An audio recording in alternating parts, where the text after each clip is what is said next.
এক রোগীর অন্ধত্ব সারিয়ে তোলার চেষ্টা করছেন কবিরাজ। গ্রামে এই দৃশ্য দেখতে ভিড় জমিয়েছে হাজারো মানুষ।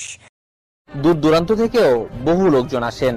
আদৌ কি তাদের কেউ সুস্থ হয়েছেন এখানে এসে? আসছে এখানে ওই সন্তানদের জন্যই যায়। সমস্যা ভালো বলে। আসসালামু আলাইকুম। ওয়ালাইকুম সালাম। একটু নামটা একটু বলেন আপনার। আমার নাম আকবর আলী কবিরাজ। আকবর আলী কবিরাজ। তো এর কিছুদিন আগে আপনার একটা ভিডিও করছি, ভিডিও করার পরে অনেক দর্শক আমাদেরকেও মানে সাথে যোগাযোগ করছে যে আপনার কোথায় থাকেন, কোথায় আপনার মানে বাড়ি, এই ঠিকানা সবকিছু মানে জানার জন্য অনেকেই মানে খোঁজ খবর নিচ্ছে। তো ভিডিওটা ছাড়ার পরে আপনি কি অবস্থায় মানে আছেন, বা দর্শক মানে আপনার কাছে কোনো রোগী আসে কিনা বা কেউ ভালো হয়েছে কিনা একটু বলেন। আল্লাহর রহমতে আমি ভালোই আছি। অনেক লোক আইসে আমার কাছে ভালোই পাইছি। আমি করার পরে ভিডিও করছি, একটা করার পরে আল্লাহ দিলে সব দর্শক আইসে ভালো হয়েছে। প্রবাসীরাও তুই একজন ভালো হচ্ছে, আল্লাহ দিলে যোগাযোগ করতেছে। আশা করি আরো ভালো হবে। আর যে কোনো রোগী আমি চিকিৎসা করি, কোনো পয়সা খাই না, কিন্তু চালান করার ওষুধের টাকাটা নেই, আর বাড়তি কোনো খরচ নেই না। আমার জীবনটা খুব কষ্টে দিই। আমি ঘর বাড়ি নাই, জায়গা সম্পদ নাই, কিছু নেই, কামলা দিয়ে খাই, পরের জায়গায় ঘর উঠে থাকি, কোনো মদের ডেরার বাইন্দা। আমার নাই বলতে কিছুই নাই। তবে আশা করি যে কোনো কাজের ব্যাপারে আমার কাছে যারা আসবেন, আশা করি সমাধান সকলেই পাইবেন, কিন্তু ফিরত করে যাইবেন না। যে কোনো ব্যাপারে আপনার নষ্ট করছে, কুয়ারি কালাম দিয়ে বান মারছে, অথবা বাধ্য করে মেয়ে ভাই করে নিচ্ছে, পাইতেছেন না, খোঁজ পাইতেছেন না, যে কোনোটা আমার কাছে বললে আপনার সমাধান আল্লাহর রহমতে সাকসেস হিসেবে পাইবেন, একবার সরল হিসাবে। আমি সরল মনের মানুষ। আমি ধোকা বুঝি না, বাটপারি সিটারি বুঝি না, টাউটারি বুঝি না। যারা মনে করেন বালা টালা নড়ে থাকে, মাথায় পাগড়ি বান্ধা চিকিৎসা করে, কোজমি গলায় দেয়, কিন্তু বাবা আমি ওটা পারম না, আমি দিতে পারম না। আমি সরল মানুষ, আমি কবিরাজ, আমি পয়সা খাই না, আমি ভোং ভাং পছন্দ করি না। অতি ভক্তি তাদের চোরের নশ্বর, অতি ভক্তি চোরের লক্ষণ। চোরের লক্ষণ, ওগুলি ভালো না।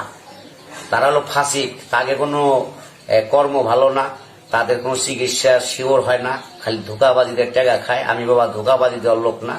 কাজ যদি দেখেন খরচ দিবেন, খরচ দিয়ে কাজটা শেষ হলে যদি আপনার মনে প্রাণে পছন্দ হয় না, আপনার হ্যার দ্বারা আমাদের উপকার হয়েছে 10টা টাকা, তার খুশি করলাম, আমি তাই নিব, কিন্তু চায় কোনো জিনিস নিব না। আশা করি যোগাযোগ করবেন। ফোনের মাধ্যমে আমি চালানের ওষুধ চালান করে দিব, আল্লাহর রহমত আসতে হবে না। চালানের মাধ্যমে আল্লাহ দিল সাকসেসফুল, আপনারা ভালো হয়ে যাবেন যদি আল্লাহ পাক বিশ্বাস আল্লাহরে করে আমারে বিশ্বাস করেন না, আগে আল্লাহরে বিশ্বাস করে পরে আমারে বিশ্বাস করে, করার পরে যদি দেখেন আল্লাহ ভালো করছে তাহলে নাম কইবেন। আর ভালো যদি না হয়, আপনি বিশ্বাস না জান, তাহলে আল্লাহ ভালো করবেন। আর বিশ্বাস করলে আল্লাহ পাক ইনশাল্লাহ, আমার আশা আছে ভালো হইবেন, আমার নিয়ত আছে। তবে যে কোনো রোগের ব্যাপারে আপনার টাকা উঠাইতে পারতেছেন না, মাইরিয়া খাইতেছে, মাথায় বাড়ি দিবার আছে, জায়গা সম্পদ নয়, ভেজাল আছে, আপনার দহল পান না, অথবা টাকার গরম দেখায়, আপনার মারবার আসে, হুমকি দেয়, কিন্তু আর দিতে পারবো না, যোগাযোগ করবেন। আমি এমন ভাবে কাজ করে দেবো, নামের পর চালান দিয়ে বাধ্য করে দেবো, আপনি যেটা বলবেন সে সেইটাই শুনবে, আপনার কথা সেইটা কোনো জায়গা যাইব না সে। আশা করি যদি আপনাদের এইটা দেখে, ভিডিও দেখে ভালো লাগে, আশা করি আপনারা দয়া করে যোগাযোগ করবেন।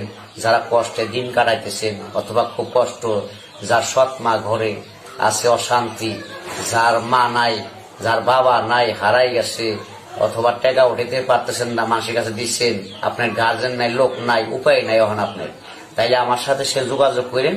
অবশ্যই আপনার মোহাব্বতে গার্জেন হই, যাই হই, আমার চিকিৎসার মাধ্যমে আপনার উদ্ধার করে দিতে পারবো, আশা করি খরচের টাকাটা দিলে। তো প্রেমে যদি মানে অবাধ্য হয়, মানে অনেক আছে যে, অনেক যুবক আছে যে মানে প্রেম করতে যেয়ে ব্যর্থতা, মানে সে হয়তো মেয়ে ভালোবাসে না বা মেয়ে পছন্দ করে না, সেগুলো কি বাধ্যকে অবাধ্য, মানে অবাধ্যকে বাধ্য করা যাবে? হ্যাঁ, আছে, যাবে। আপনার মেয়ে আপনি ভালোবাসতেছেন, টাকা পয়সা খাইয়ে এখন শেখ দিতে চায়, আপনার শেখ দিয়ে পলা যেতে পারবো না। আপনি মেয়ের নাম কইবেন আর তার নাম কইবেন, দুই নামে আমি চালান